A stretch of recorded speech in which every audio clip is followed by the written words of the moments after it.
Welcome to another episode of We Attacking the Metasploitable Linux. So in this video, we'll be focusing on port 1524. That means port 1524, which is TCP, a Transition Control Protocol for communication.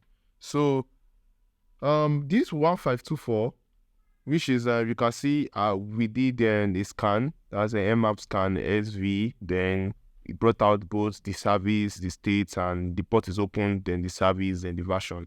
So in this 1524, you can see the service bind shell, and the version is a metasploitable root shell. This one is very easy. It's very easy. So let me first explain what this 1524 does. So I think before 1524 was used for an ingress. I think Ingreslock. So it's used for a relational database. So later on, they saw that the port was not secured. It's not a good port for them to use. So an attacker used them mostly to gain a remote access, a backdoor into the into the server. So they changed to port 21064 for ingress. So you can read on ingress on Google, and so you understand better on it. So this 1524 is very easy. So if you see this 1524 port open on your server, it means that an attacker now, like in the real world, now it means that an attacker have gained a remote access to your system and opened the port 1524 for him to get access to easily, instead of him having an authorized access for password or stuff. So this 1524, you just put the command. We'll be using netcat for us to connect this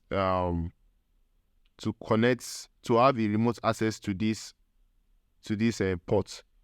So I can see it immediately goes to root. So you can see a metasploitable root shell. It goes to root. So if you see this open in your server, kindly use a firewall to block it, and also inspect that port and check your logs and see what the attacker has done. And also, if you need this 1524, you can configure it in your etc configuration, probably in your etc configuration in your server. I think it's let's go to my Metasploit. Yeah, I think Metasploit. This is a server. Imagine this is your server. This is also a vulnerable server. So I'll just cd etc. Going to list. I think cd into ssh.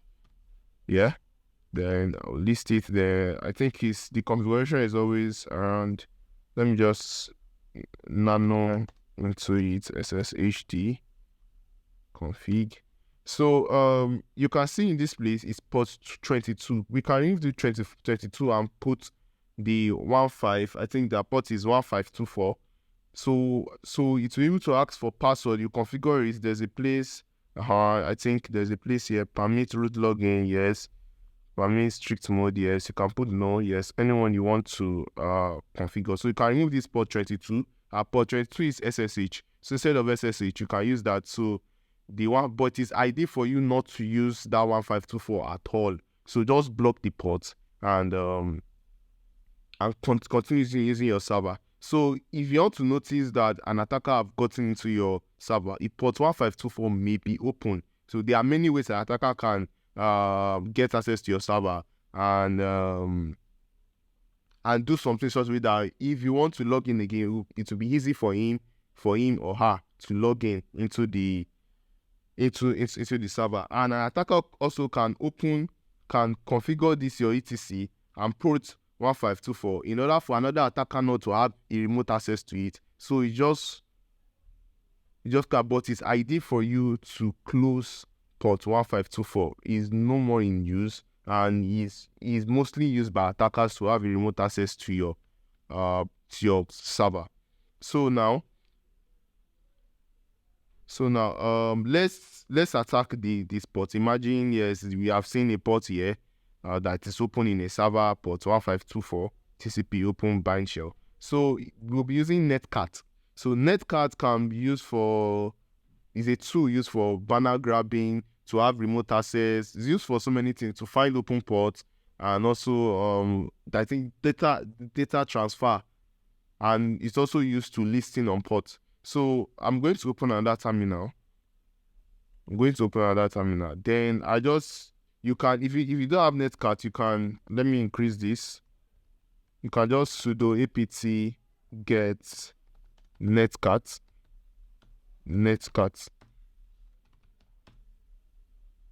Okay, I think sudo apt get.